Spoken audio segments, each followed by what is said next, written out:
Hi everyone, happy Thursday. It's Katie Kiles, and obviously I'm doing a video summary of the readings for this week.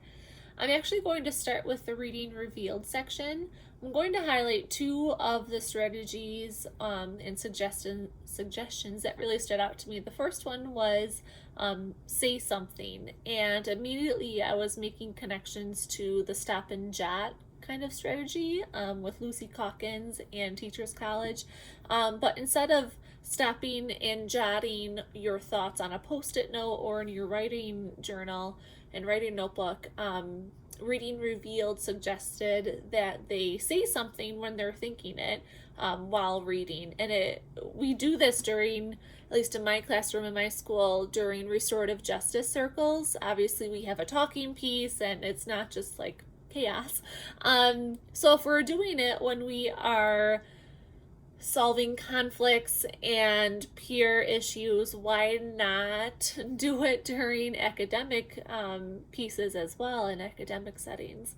Another one that I thought was really interesting, because it's actually the opposite, I feel, of what we as teachers constantly do, is disconnection, where we don't make a connection or things that we can't connect to as readers. And some of the prompts, because it is a little bit difficult, is I don't know why, or I've never seen this before, I've never heard of this, going on and on. Just a little bit different and a different way to examine a story from a different perspective. So from Tompkins on page 255, she defines comprehension is a creative, multifaceted thinking process in which students engage with the text. And she then goes on to describe that a process is something that has multiple behaviors that happen over the same period or duration of time. And it was hinted in her book that this process means fluent, that they no longer have to really think about decoding. Of course, decoding might be a little bit part of it, but we know that a lot of those beginning texts, there's not much meat and potatoes to them because students are still learning to read. Of course, we're still asking them some basic comprehension about what happened, things about the plot, who the character is, things like that. And then she also stated that fully comprehending readers, they do need to use background knowledge. They also need to use strategies to define unknown words in their vocabulary that they come across. And they also need basic reading fluency. Like I mentioned before, they're not no longer are they looking at words in chunks and sentences in chunks. They can read them pretty fluently and push their eyes at a faster pace, where they can start to think about those deeper meanings. She started talking about comprehension strategies, and I'm just wondering if there is a set list of comprehension strategies. Just because I've read some articles and even this resource in Tompkins, and then even my district's curriculum, they have different comprehension strategies. In my district, in my self-contained setting, we use Wonders. It's a McGraw-Hill reading curriculum. One of the strategies that they make us use is sequencing, but it wasn't listed in Tompkins. So I'm just wondering if there's a set list anywhere. She also highlighted determining importance, and I thought that was really interesting because that's something that adults do every time I feel that we read something, whether it's a grad school assignment article or it's something in the newspaper or even a BuzzFeed article. So I think that that's really important, especially when they get into those higher level texts, just to determine the importance of why am I even reading this, which sometimes I think when I'm reading those BuzzFeed articles. She also started to talk about inferences, and teaching fourth grade previously, inferences were really difficult for my students at that time. They, coming from third grade where they are literally stating what the text says or what the author is saying, inferences were really difficult for them. And I often explained it to parents as reading in between the lines, but I liked her definition a lot better. It was synthesizing background information with the author's clues to ask questions and then answer your own questions. She said that it's not explicitly stated in the text, but it's an answer that flows with the text, and that was on page 262. And I really liked how eloquently she worded that.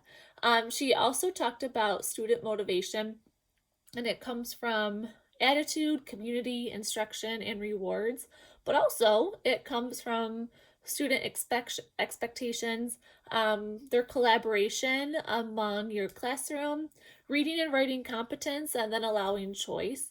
I think that last one, allowing choice, I feel that it's really important, especially in my self-contained classroom, where they are all on wonderful different levels, but allowing them any kind of choice just creates that buy-in for them, and they kind of take more ownership of it. Um, I'll move on to Rick's reading workshop. I've seen this video before, and every time I see it, I like it even more. I think that he's a really interesting teacher, and I really like the structure of his mini lessons and his workshop. Even when he was reading his story aloud, I was interested in it after seeing it for like the second or third time. He really made it come to life, not only with his voices, but also with his facial expressions. It just reminded me that teachers, we are constantly modeling good reading strategies, and even the way that we interact with the text, either it's through verbal or nonverbal hints and clues. I also like that he used anchor charts, and special ed teacher in me thought that it was great that he was color coding them, just to support all learners, and he had lists of character traits on it. I like that he had growing a theory because, and he stated this, that growing a theory, it changes over the course of a book.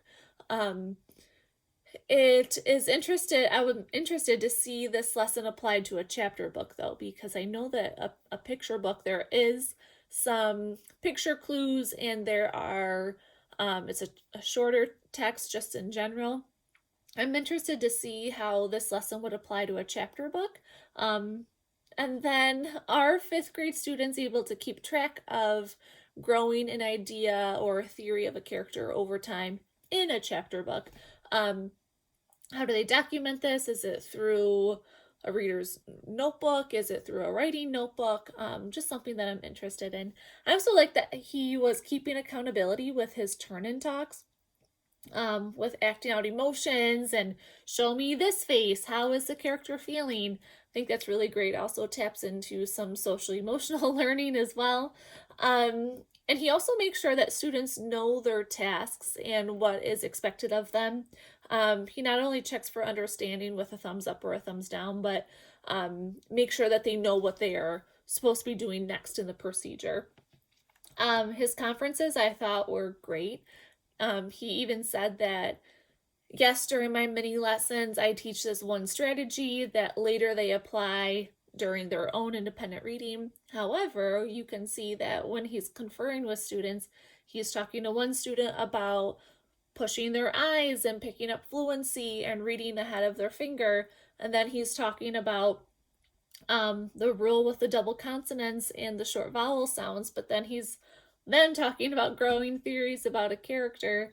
So it's interesting to see that there are so many different levels within that one fifth grade class. One question I had was, does this teacher confer with each student every day?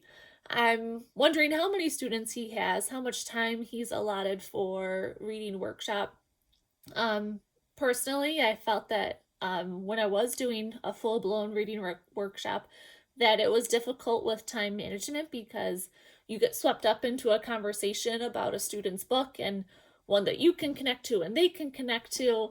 So I'm just wondering what is an appropriate amount of time in between each conference. I've heard some things where it's once a week, once every 2 weeks, once every 14 school days.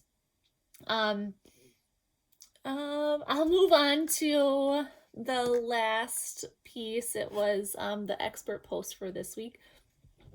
She does a great job of reiterating a lot of the key points from this week's articles.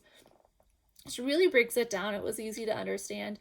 She said the most basic level of comprehension is literal, and literal comprehension includes the main idea, the sequence of events with their details, and then similarities and differences.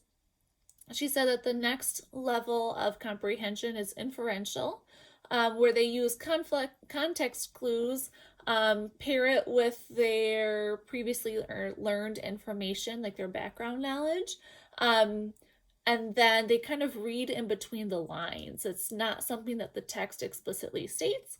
They're using all of that information to make a statement. And then at the second level, they're also supposed to be able to identify cause and effect, make predictions, and then identify the purpose of writing from the author's perspective. The third level is critical comprehension. That's when students are exposed to fact and opinions. They should be able to draw conclusions. And then the fourth and final level is evaluative. And I feel like in grad school, that's what we are. We are in the evaluative stage where we have to assess the effectiveness of a piece of writing. And of course, we're doing a bunch of other things. She also said that students should bring background knowledge to every piece of reading and every reading experience that they have, which I think it's really important just to reiterate that, because every classroom is different and every student brings a different piece of knowledge to the table when there's a reading experience. She said that comprehension strategies include, and there was a bunch of strategies like activating background knowledge, asking questions, visualizing, etc. She said that whatever the strategy is, the goal is the same.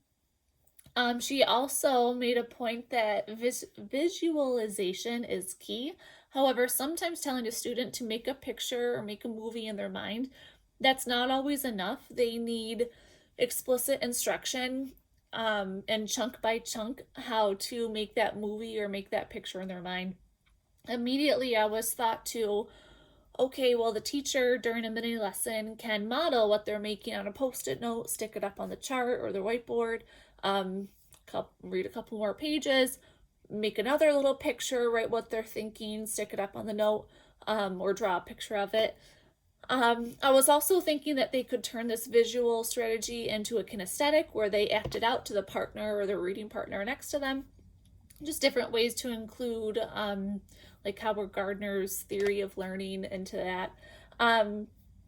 She also said that Rick provided authentic experiences for his class, especially with his fluent reading, which I touched about earlier, with the thumbs up and the thumbs down, the individual conferences, the books. You could tell that they were differentiated at their individual reading level. And she just summarized it that teachers should be modeling comprehension strategies throughout their classroom and their reading, their read-alouds, and their mini lessons. I'm looking forward to reading everyone's posts, and I hope you guys have a great weekend.